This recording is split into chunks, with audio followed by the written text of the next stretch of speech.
Hi guys, my name is Borrodante, and today let's check out Gaomon PD1560. This is a new 15.6-inch graphic display with full HD resolution, rechargeable pen, with 8000 pressure sensitivity levels, no tilt and no touch support, the way things usually go with the Chinese developers. Alright, let's check out what's in the box. Manuals and links. American plug. A familiar looking stand, which is something I'm really happy to see here, considering how much I love this kind of stand. Awesome. A long box. A European plug. I assume this is the main plug and this American adapter goes on it? Oh, interesting. I assume we remove this one and we can put in the American one. So this is actually pretty cool for the people who travel or something. If you go to the United States, you just use a different plug in a very compact fashion. A drawing glove. Haven't seen these awesome things in the box for a little while. Okay, since we have the same kind of stand in the box, we have the same kind of screwdriver and the screws right here. A nice looking all plastic pen with a convenient little curve at the place of the grip. I'll take that. A charger for the pen. A stand with 8 nibs inside. And the nib remover at the bottom. The main cable looks interesting, because it seems like it's a one-piece thing. Oh, it's actually a double cable that turns into a triple cable outside of your table. So presumably it's gonna work a bit cleaner than usual when we have 3 cables coming out of the drawing display. In this case, we just have 2 cables. And these 2 cables are pretty cool. Mini HDMI and USB Type-C. The cable part is gonna look lovely, I guess. Okay, what else? Oh, like a little bag for the display.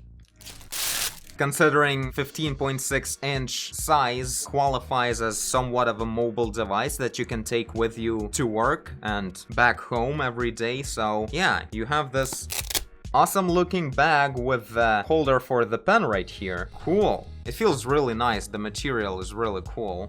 And finally, we have the display and an optional protective film with a little bit of the grainy surface. I personally probably not gonna apply it, I don't really need that, but it is an option. Okay, there's nothing else inside. Now let's take a look at the beast. Awesome. Please peel off this mask before use.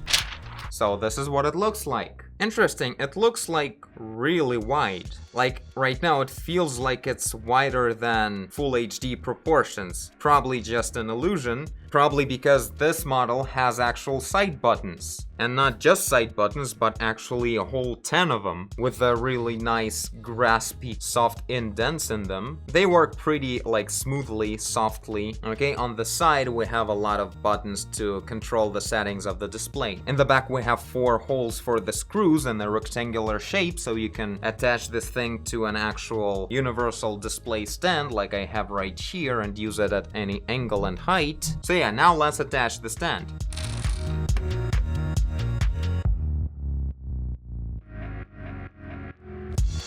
Super easy as always with this stand.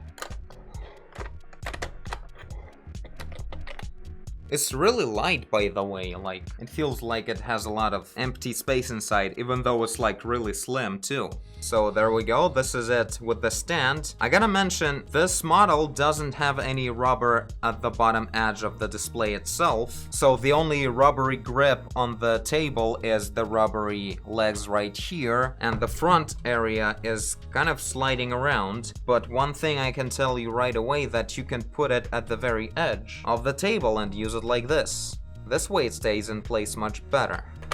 And yeah, since there's no rubber thing, pretty much putting it on the metallic edge of the stand right there at this flattest angle is not a problem. Like, this is actually how things would work. And the cables come out of the device from the side, so no problems with the angle of the stand here. Of course, it's swinging a little bit on the more of a narrow area of the stand when it's standing just on that thing, so on the sides it has this little motion going on, but at this angle when it's all touching the edges, it's pretty much stable. The pen looks pretty nice, it has some weight to it, and even though the design is more of a classic kind of design, I still like it a lot. What do you guys think? And the stand, there we go. So this is what the workplace is gonna look like. I gotta say, this feels a lot more approachable with this size comparing to the 19.1-inch GT191 that I tested last week. So yeah, in that sense, it's definitely more convenient. But yeah, we'll see how I like this size of the screen and the way it performs generally. But what I'm really looking forward to is the fact that this smaller display still fits in full HD resolution in it. Getting a bit of a higher density of the pixels, it may work a bit better. We'll see. Now I'm gonna plug this in and play around and work around with this device for about 24 hours, and then we'll continue in a second.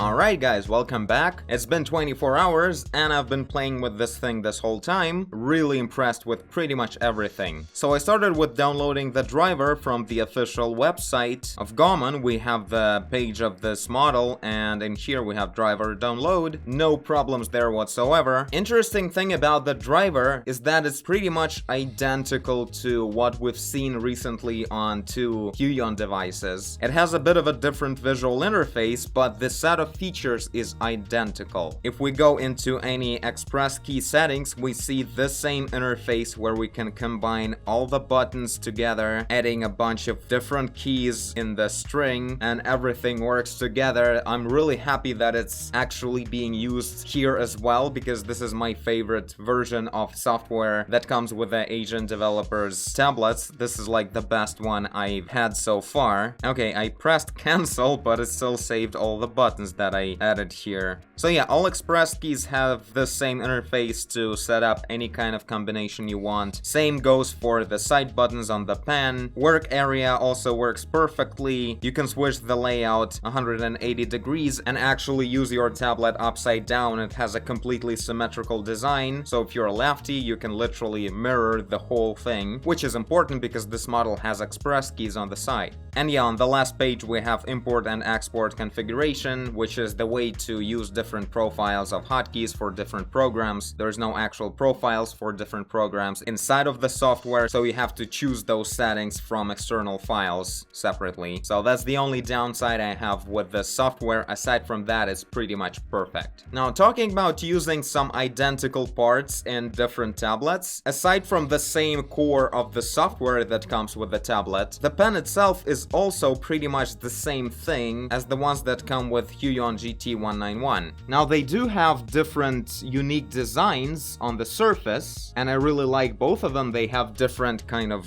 style to them and everything. They feel unique and well thought through, but they pretty much use the same material, the same lights on the side to indicate the power charge, the same nibs. They're actually interchangeable between the pens, and more than that, both of these pens work on the tablet perfectly.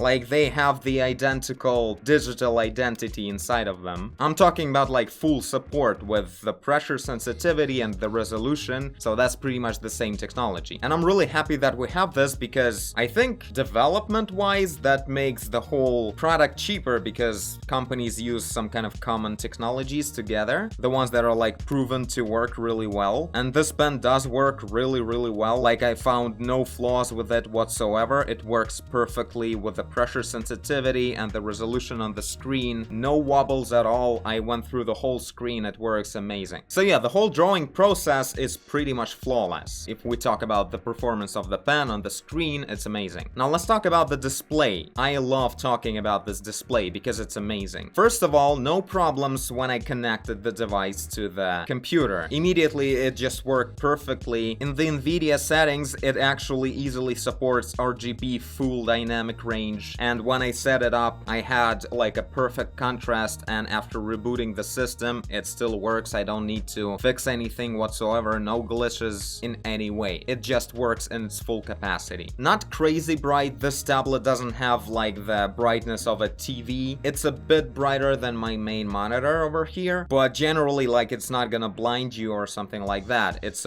just a really good screen with a good brightness. Really good contrast, really good color, no hue distortion at the edges, and generally the whole angle of view is really big. At some angle you see a bit of a darkening of the image, but with no distortion. It just gets a bit darker, but nothing becomes grayed out or inverted, or any kind of shift of hue doesn't happen. When I look at the color box from the side, it's still the same blue color as when I look at it directly at 90 degrees, so no problems with colors whatsoever. Literally perfect colors. On the motion, there's no motion blur at all. A very sharp image with the motion, so you can easily use this tablet to work with animation or 3D, you name it. It's gonna visualize anything really, really well. And one more thing that really makes me love this display comes from the fact that this is just a 15.6-inch display that still has a full HD resolution in it. The density of the pixels is so good that I actually see the colors on the canvas as one continuous color, and this is really important. I really only noticed the importance of this when I switched from the 19-inch to the 16-inch, and I realized how much my eyes are just resting while I'm looking at the display during the process, because pixel density is really important on a display that you work with from a really close distance, and the display that you draw on is always that kind of display. When I lean in a little bit closer on a bigger display with full HD resolution, I just see this really strong high contrast grid of pixels that kind of like messes with my eyes a little bit, and I have to like look away a little bit or make sure that I don't lean in too much, which is also kind of a way to work with it since this display is bigger, so you don't really have to lean in too much. But I don't know, maybe I'm just used to do that, or it's just natural to lean in closer when you actually draw something precise, so you kind of do that and you start seeing big pixels when they are big. In this case, no such problem. It's really close to, well, not retina displays, not that high of a density, but it's close enough, like I actually can see the gaps between pixels. This is really important. So yeah, combined with a really good color representation, good contrast, and no distortion at an angle, and also no motion blur, this higher density of pixels makes this display just such a pleasure to look at during the process. And one more thing on the quality of the display, the parallax is tiny.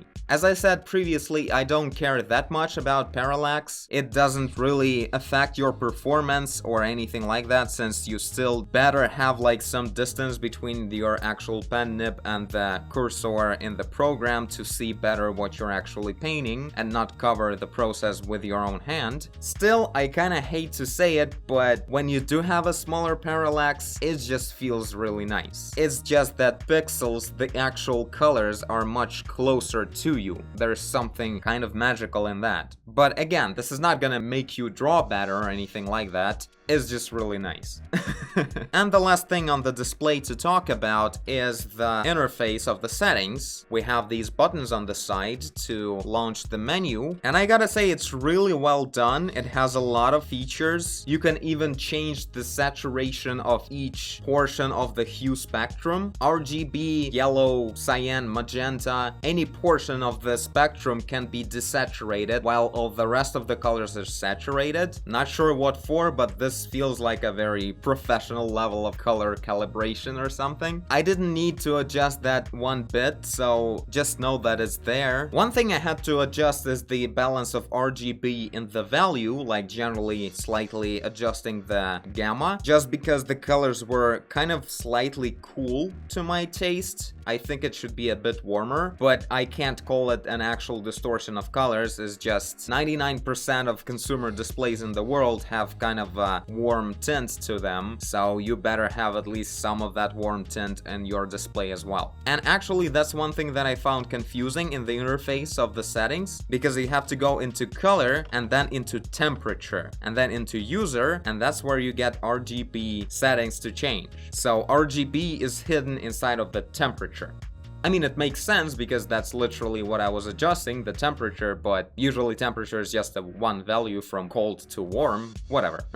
Generally, the settings are really well done, I like that. Now, pretty much everything I had to say on the actual digital performance of the device. It's just a perfect drawing experience with a really good screen. The pen works amazing after we deal with the fact that this is a rechargeable pen that you get to charge like once in 2 months or something, that it has no tilt, and I think that's pretty much it. Everything else has no compromises, like it's just a perfect drawing display. So now let's actually talk a little bit about the form factor, and in here I have a couple of nuances. Number one, the thing that actually bothered me the most about it, the bottom edge of the device is just super slippery. I actually applied a little bit of rubbery black duct tape to it at the bottom, you know, the one that electricians use to isolate cables. It has some grip to it, but it didn't help at all. Like, it's sliding so much around these rubbery, graspy things in the back of the stand, and it's just sliding so much, so I don't even know how to, like, when you draw, you will be eventually rotating the tablet. But there's a really good way to use it at the very edge of the table, like this. What's interesting is that this is literally the way I was always using my Wacom Companion 2. I was also always putting it at the very edge because Companion 2 also has a metallic edge at the bottom. So this feels pretty much the same, and when it stands at the very edge, it's pretty much stable, like no problems with that. Like, you can see a little bit of the tilt when I go to the completely opposite side, but pretty much perfect this way.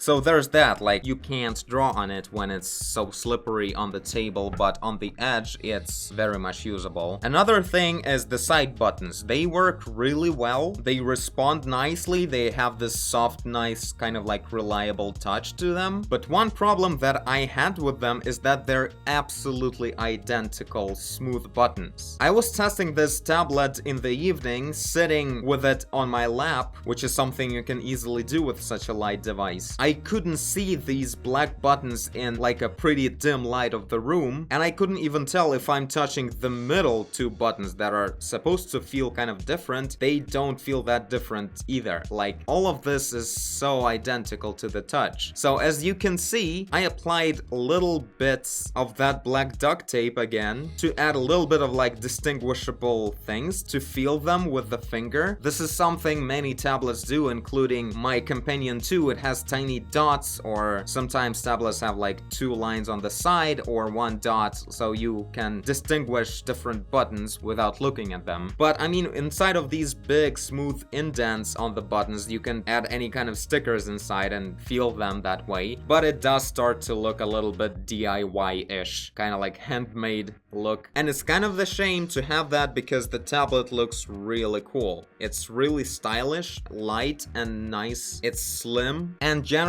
this display is just so nice to just, you know, have around. It's so easy to just pick up and move to a different side of the table. You can like keep it flat because no cables are gonna have any problem. The cables are really awesome. 2 very well reliable cables like Type-C and mini HDMI. They're really reliable, good cables. Like, you're not afraid to break them or anything, and the actual wires are really thick and reliable. The cables feel really robust, clean, and just perfect. And with all this, you can just move this thing around anywhere you want. The size is so good to just have no problem with it on any kind of table. Also, the cable is really long, like comparing to the GT191 from Huion. This thing actually allows me, as I already mentioned, to draw on it like this. This is something I love doing sometimes because it kind of gets a bit repetitive to just constantly sit straight in front of the table. You kind of want to do this, and this tablet is just so good to do just that. I just sit like this. I actually used express buttons, which is something I don't do a lot, and it's just so comfortable.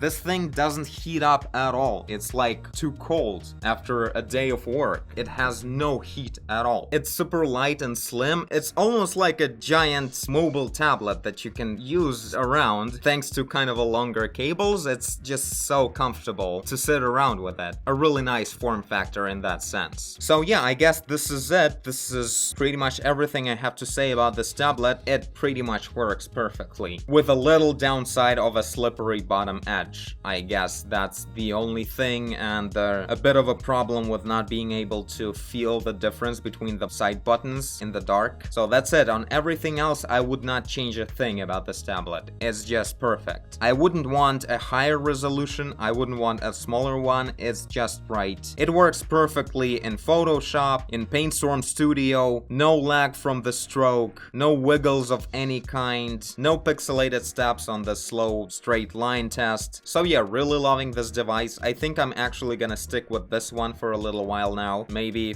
for a long time, because it's really amazing. No problems, no glitches, no anything, it just works perfectly in all senses. And most importantly, today in a world where we have all the Asian developers creating drawing displays with full HD resolution tops, no matter what size of the display is, it's always full HD. I think this size, the 16-inch, is probably the biggest size you should choose if you don't want to see pretty intense grid of pixels in your eyes during work. So that's a pretty important factor. Hopefully in the nearest future we'll see bigger drawing displays from Asian developers with actually higher resolution, like something closer to 4K. That I think will pretty much destroy Wacom at all, because they don't have anything else aside from this. Like the tilt functionality, you don't really need that, and I don't think that's a big problem to add that feature in the future, for Gaomon for instance. And yeah, right now this drawing display beats my Companion 2 in all senses for me. Like, it's only better in all ways. So yeah, this is it. Tell me guys what you think about this device. Tell me if you know something more about this device, if you have it yourself. Ask more questions if I forgot something.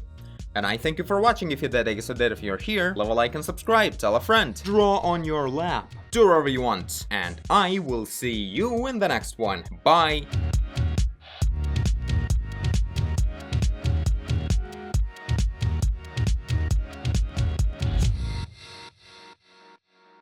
Also, personally, I'm just so happy that this device doesn't take a lot of space in the shot. You can see more of me!